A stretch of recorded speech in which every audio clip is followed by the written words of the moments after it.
എന്തിപ്പോ പെട്ടെന്ന് പോകാൻ തീരുമാനിച്ചേ? ഇതിപ്പോൾ ഞാൻ തീരുമാനിച്ചതല്ല. കടയിൽ കച്ചവടം പഴയ മാതിരി ഇല്ല. അപ്പം മുതലാളി ഒരാൾ മാത്രം ഇവിടെ നിന്നാൽ മതി, ബാക്കി രണ്ടാളോട് നാട്ടിൽ പോയിക്കോളി എന്നാണ് പറഞ്ഞത്. ഇനി കച്ചവടമൊക്കെ ആയിട്ട് തിരിച്ചു വിളിക്കാറിഞ്ഞിട്ടുണ്ട്. അതെങ്ങനെ മുതലാളി പെട്ടെന്നാണ് പോകാൻ പറയല്? ഓർക്ക് തോന്നുമ്പോ ഒക്കെ പിരിച്ചു വിടാനുള്ളതാ നമ്മള്. അല്ല, അത് ഓലെ കുറ്റം പറഞ്ഞിട്ട് കാര്യമില്ല. വരവ് കുറവാന്ന് വെച്ചാൽ ചെലവിന് കുറവൊന്നുമില്ലല്ലോ. അപ്പം പിന്നെ പോകാൻ പറയലാതെ വേറെ മാർഗമില്ല. ഓൽക്കിപ്പോൾ ഇത് നിലനിർത്തി പോകണ്ടേ. എന്നാ പിന്നെ എനിക്ക് വേറെ എവിടെയെങ്കിലും നോക്കിക്കൂടെ? കുറേയൊക്കെ ഞാൻ നോക്കി, എനിക്ക് പിന്നെ ഇതല്ലാതെ വേറെ പണി അറിയില്ലല്ലോ. ഏതായാലും ഇജ്ജ് കുറച്ച് ദിവസം നാട്ടിൽ പോയിക്ക്. ഞങ്ങളൊക്കെ ഇല്ല ഇവിടെ, നമുക്ക് എന്തേലും ശരിയാക്കാം. അടുത്ത മാസം എൻ്റെ പെങ്ങളെ കല്യാണം നിശ്ചയിച്ചതാണ്. അതാണ് എനിക്ക് ഏറ്റവും വലിയൊരു വിഷമം. ഇവിടെ കുറച്ച് ആൾക്കാരുടെ അടുത്തു നിന്നൊക്കെ ഞാൻ പൈസ കടം ചോദിച്ചിരുന്നു. തരാൻ ഏറ്റവുമൊക്കെ ഇപ്പോൾ വിളിച്ചിട്ട് ഒന്നും ഉണ്ടാവില്ല, ഇത് വേറെ ആരുടെ അടുത്തേക്ക് അന്വേഷിക്കുക എന്നൊക്കെയാണ് പറയുന്നത്.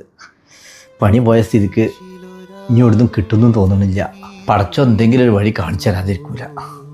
ഞാനേ ഒന്ന് രണ്ട് ആളെ കൂടി ഒന്ന് കണ്ടോക്കട്ടെ. ആയിക്കോട്ടെ.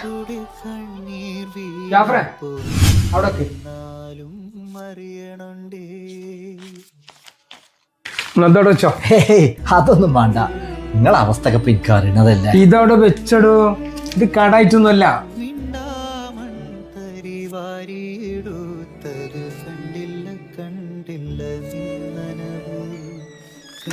അല്ല കുട്ടിയാക്കാ, അതിപ്പോ നിങ്ങള് നാട്ടുകായക്കാ നിസാറിന്റെ കയ്യിൽ നിന്ന് വാങ്ങിയ പൈസ അല്ലേ? അത് ഓൻക്ക് എടുത്ത് കൊടുത്താൽ നിങ്ങളിപ്പോ എന്താ ചെയ്യാ?